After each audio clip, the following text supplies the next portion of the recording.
This is the next card from my board game about my life in comics. That's me on the right, and that's my mom on the left, and her serious expression is because my kindergarten teacher had called her in for a big talk. Apparently, there was concern because I was only drawing in black crayon. No colors, just black outlines on white paper all the time, and this was enough to set off alarm bells. My teacher's name, and I swear I did not make this up, was Miss Knapp. What Miss Knapp didn't know, and what nobody knew, except me, and even then probably not, was that I already had a hard rule running in my head.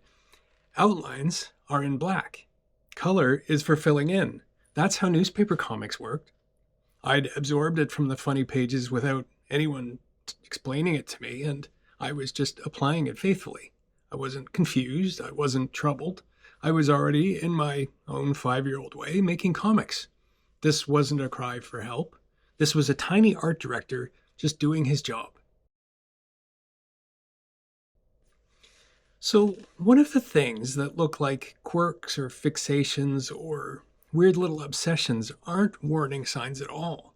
What if they're your creative compass and they've been pointing you somewhere the whole time? I wasn't being stubborn in that classroom. I was following an internal logic that I'd built from studying something that I loved. The rule made complete sense to me.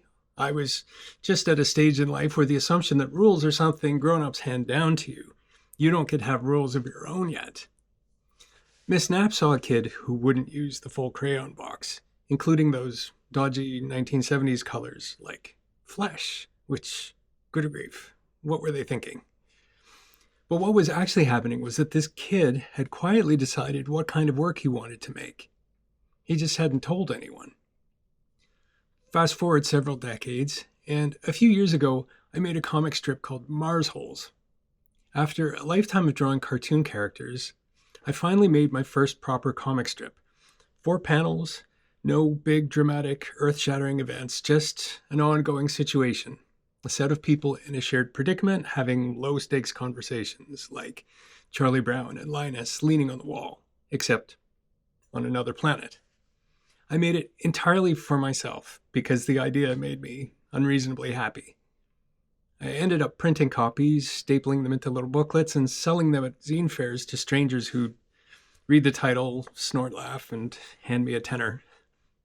And that childhood rule about black outlines had become, eventually, a small body of actual work.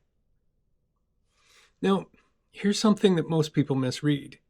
You're scrolling through someone's work. You flip through a book in a shop or you walk through a gallery, and something tightens in your chest. It's a pull, a pang, an annoyed ache that you can't quite name.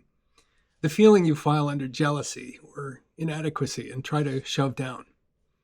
Don't push it down. That feeling is data. When you feel drawn towards someone else's work in that particular way, it's almost never really about their work. It's your own instincts recognizing something. It's harmonic resonance. And whatever quality in that work is pulling at you, its slowness, its weirdness, the way the person talks like they're chatting over coffee, that quality is pulling at you because it's already there inside you somewhere, just waiting. And even if you sat down and tried to make an exact copy of the work that you like, your hand and your eye and your specific taste would bend it into something else. You physically can't help it. Your version just leaks out all over the place. So the jealousy, that pull, the pang, treat it as a prompt. It's not saying they're better than you. It's saying, hey, you like this. You want to make this kind of thing. Pay attention. What you like is what you're wired to make.